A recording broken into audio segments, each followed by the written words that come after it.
The White House is panicking right now as the release of the Epstein files is reverberating throughout Washington, D.C. And now we've learned from Jamie Raskin, the ranking member of the House Judiciary Committee, that in the unredacted files, which have not been released yet by the Trump regime, there's millions of more files that haven't been released. Donald Trump's name appears over 1 million times. That's not hyperbolic. From the redacted files that have been produced, Trump's name appears 38,000 times. In the other batch, it is 1 million times. Just think about the sheer number right there. So how are they reacting in the White House right now? Well, there was a press conference that was held moments ago. Donald Trump's chief propagandist, Caroline Leavitt, does what propagandists do. They're going to propaganda. Here's what she does when she's asked by a reporter, is Trump going to rule out a pardon of Ghislaine Maxwell? She goes, I don't even really want to talk about that. We're not even thinking about that right now. So you can't just say no, that he's not going to pardon a convicted child sex trafficker. Play the clip. And if they don't want to, that's their loss. And on Ghislaine Maxwell, is the president going to rule out a pardon for her? In her testimony, deposition yesterday, her legal team seemed to be making a case, again, for a pardon from the president. Again, this is not something I've discussed with the president recently because, frankly, it's not a priority. He's focused on many of the issues that the American people are dealing with and providing solutions to those issues. So I haven't spoken with him recently. Last time we did speak about it, he said it's not something he's considering or thinking about. And then a reporter asked Caroline Leavitt, what do you think about Lutnick lying that he never spoke with Epstein since 2005, and it was just one time, and now we know that he visited the island with his children where the sex trafficking took place? Listen to what Caroline Leavitt says. Play this clip. Caroline, Secretary Lutnick today was testifying on the Hill, and he said that he had visited Epstein's island in 2012 with his wife and children, and that's after he said that he had cut ties with Epstein, and Justice Department documents show that he was in contact with Epstein through 2018 over messages. So does the White House stand behind Secretary Lutnick right now, or given what he has said today, has there been any shift in how the White House is viewing Secretary Lutnick's performance? No, Secretary Lutnick remains a very important member of President Trump's team, and the president fully supports the secretary. I will just point out that there are a lot of wins in the news this week that people in this room have not asked about because you continue to ask questions about the same subject, so let me point them out for you. Next, another reporter asked Caroline Leavitt, Donald Trump had previously stated that he had no knowledge at all that Epstein was having sex with was raping underage girls, that he had no knowledge of what was taking place. He wasn't aware of anything that Epstein was doing.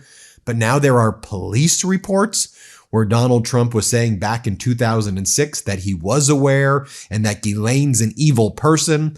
So then why, if that was the case, would he be moving Ghislaine to a club fed in Texas? And why is what is going on, Caroline Leavitt? Can you explain that? Because it seems to just be more lies from this dastardly regime.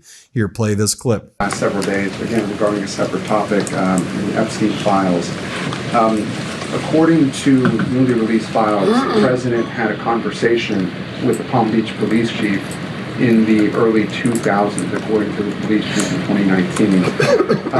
The president has gone on record before, and he's told reporters that he said that that he had no idea about Jeffrey Epstein's crimes. During this conversation with the police chief, however, he did say, according to this recounting of it, that thank goodness you're stopping him. He also called Ghislaine Maxwell evil. So my two questions are, did that conversation with the Palm Beach police chief happen? And can you explain the discrepancy? What I will say is that the president has always remained consistent and that he kicked Jeffrey Epstein out of his club at Mar-a-Lago because, frankly, Jeffrey Epstein was a creep. And unlike many other people who are named in these files, President Trump cut off his relationship with Jeffrey Epstein and was honest and transparent about that for years and years. And so I think what the president has said all along has always remained true. And the release of more than 3 million documents related to Jeffrey Epstein and his heinous, disgusting crimes just shows the level of transparency that this president and administration has committed to in bringing these files to light. But did he call the chief in 2006? Caroline, did he call the chief? Look, it was a phone call that may or may not have happened in 2006. I don't know the answer to that question. What I'm telling you is that what President Trump has always said is that he kicked Jeffrey Epstein out of his Mar-a-Lago club because Jeffrey Epstein was a creep, and that remains true. And this call, if it did happen, corroborates exactly what President Trump has said from the beginning. And I'm sure many of you, when you read that alleged FBI report, probably thought to yourself, wow, this really cracks our narrative that we've been trying to push about this president for many years. So we're moving on from that. Reagan. Thanks, Caroline. And then next you have Caroline Levitt asked questions about another topic. So the Governors Association conference set to take place, and now it has to be canceled because Donald Trump has not invited any Democratic governors. This is normally a bipartisan event, and now he's saying only Republican governors can show up. Let's play this clip. Sure, Tamara. Thank you. The National Governors Association is removing a meeting with President Trump from his agenda because only Republicans were invited. Is the White House reconsidering inviting Democrats, or do you think Republicans are still going to show up? Like, where does that stand now? No, look, I just spoke with the president about this. It is a dinner at the White House. It's the people's house. It's also the president's home. And so he can invite whomever he wants to dinners and events here at the White House. I believe Governor Moore was invited last year, and he did not show up to the dinner last year. Nobody reported on it. But again, the president has the discretion to invite whomever he wants to the White House, and he welcomes all those who received an invitation to come. And if they don't want to, that's their loss. And again, you can call it the people's house, but it's now become the pedo house, or that's what it's been since Donald Trump moved in. The heart of the cabal is right there in the Oval. That's the core of where the predators fester. More from this disastrous press conference. A reporter asked Caroline Levitt about Trump threatening to block a new bridge between Detroit and Ontario. What do you make of that, Caroline? Here, play this clip. John. Thanks a lot, Caroline. Yesterday, the president on social media threatened to block the new Gordie Howe Bridge, which would connect Detroit to Canada. This is a bridge that was fully paid for by Canada. It used American labor to construct it. It used American steel to construct that bridge. The president in 2017 was actually in favor of this bridge, part of a joint statement that he put out when he met with the Canadian Prime Minister. Why has the president changed his mind as it relates to this bridge? I think the president was very clear and direct in his truth, John. But just to reiterate, the fact that Canada will control what crosses the Gordie Howe Bridge and owns the land on both sides is unacceptable to the president. It's also unacceptable that more of this bridge isn't being built with more American-made materials, even more so than what President Barack Obama committed to with the Canadians at the time, at the start of the project. He also believes that the U.S. should own at least half of the bridge, have shared authority over what passes across it, and participate in the economic benefits generated by its use. This is just another example of President Trump putting America's interests first. And so he made that very clear in his call with Prime Minister Carney earlier today. You better come correct with the facts, because Canada paid for the entire bridge.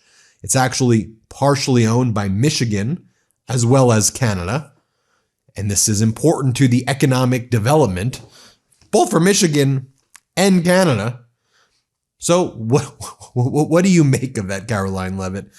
And then Caroline Levitt is asked, can you explain why Donald Trump is asking Schumer to rename Dulles Airport and Penn Station after Trump in order to get money to fund critical infrastructure projects where thousands of New Yorkers are now losing their jobs? And this will cost New York and New Jersey and the tri-state area billions of dollars in economic damages because of what Trump's doing. Play this clip. Can you explain why President Trump asked Chuck Schumer to help him rename Penn Station and Dulles Airport after himself?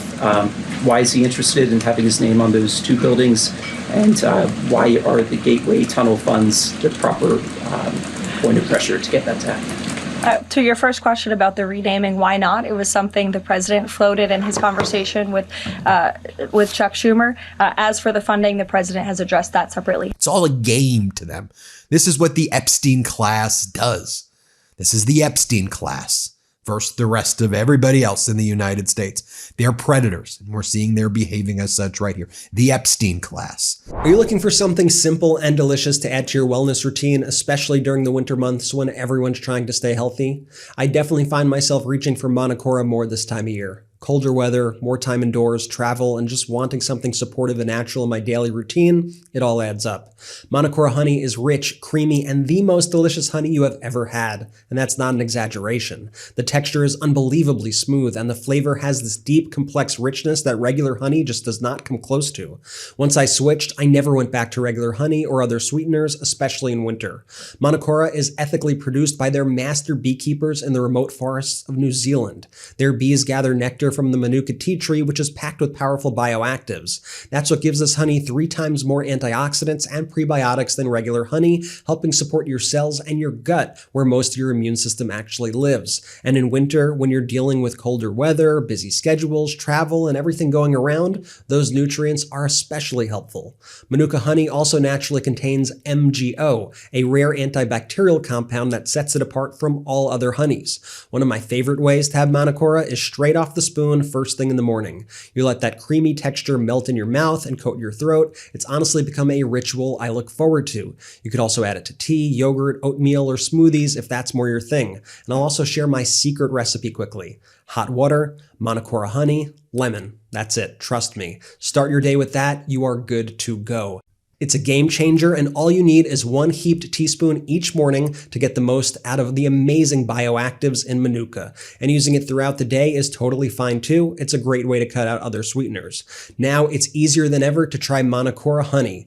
Head to monocora.com/Meidas to save up to 31% plus $25 worth of free gifts with the starter kit, which comes with an MgO 850 plus Manuka honey jar, 5 honey travel sticks, a wooden spoon, and a guidebook. That's monocora.com/Meidas to save 31% plus $25 worth of free gifts. monocora.com/Meidas. Here, a reporter asks about Pence, not Pence, J.D. Vance, J.D. Vance deleting posts, J.D. Vance, Pence, J.D. Vance deleting posts where he called what took place in Armenia a Armenian genocide, which is what it was.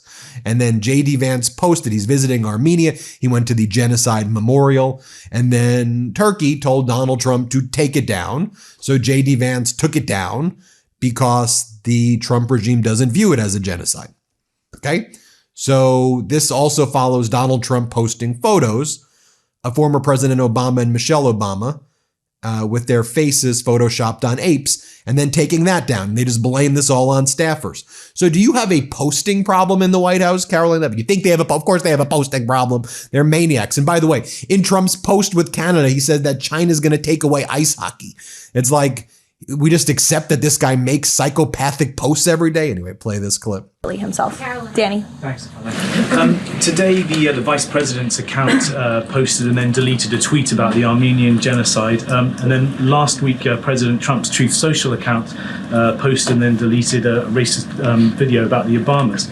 And the White House again blamed that on a staffer. I wanted to ask you, does the White House have a social media problem at the moment? Do you have an auto-posting problem that's leading to these mistakes? No. As for the Armenian tweet that you're referring to, I would just refer you back to the White House's message that was issued on Armenian Remembrance Day, and there's been no change of policy at this time. Mary? Thanks, Caroline. Caroline Levitt then says beef prices are coming down. That's not true. And this is why she's going to screw over American farmers and now start drastically importing from Argentina farmers. Play this clip. Thanks, Caroline. So some Republican lawmakers from Nebraska have said they're worried that the Argentinian beef executive order will sideline some American ranchers. How will the Trump administration make sure prices go down for consumers without harming those ranchers? Of course. Well, both things can happen at the same time. That's the president's belief. He wants to see prices come down. In fact, I just overheard him on the phone with Secretary Rollins. They were talking about something different, but he's always saying we got to make sure that prices continue to come down. As you know, Secretary Rollins successfully did that with respect to egg prices. Beef prices are coming down slightly, and the president wants to see that continue. He believes that a minor import to the country with cattle might be a short-term solution with respect to bringing down prices. But of course, protecting our American cattle and rancher industry is a priority for the president, and he's in touch with those stakeholders. We've had them here at the White House a few times in recent months to discuss this issue directly. John. She does it with such a smug Epstein-class face, right? That's like, I call it the Epstein-class face, right? It's her, Treasury Secretary Besant, okay. Howard Lutnick, the Epstein-class face. Speaking of, Peter Navarro went on state regime media before as well. He goes, he does this thing with his hands too. We're gonna get really bad job reports, but they're really good. They're bad in a good way. The new reality is we're just going to do 50,000 jobs. That's what we're doing. That's the new reality because of immigrants. What the hell are you talking about? Here, play this clip. One thing I want to note, the jobs report's going to come out tomorrow. Yeah. We have to revise our expectations down significantly for what a monthly job number should look like. When we were letting in 2 million illegal aliens, they're coming in. We had to produce 200,000 jobs a month for steady state. And by the way, all of the jobs that we were creating in Biden years were going to illegals. Americans were going to the unemployment lines. That's totally reversed. And now 50,000 a month is going to be more like what we need. So Wall Street, when this stuff comes out, they can't rain on that parade. They have to adjust for the fact that we're deporting millions of illegals. That's a good point. And then you have MAGA Mike Johnson running away when he's asked about Howard Lutnick, now admitting that he went on Epstein's island with his little children after knowing Epstein was a grotesque sex trafficker. And MAGA Mike's like, it's okay, man. That's just what we do. That's what we do here now in the Republican Party. Pro-sex trafficking. That's your agenda. Okay, they're a bunch of sickos. Here, play this clip. Mr. Speaker, Howard Lutnick had said that he had cut off ties with Jeffrey Epstein in 2005, and the documents that came out contradict that. Democrats and Thomas Massie say he should resign.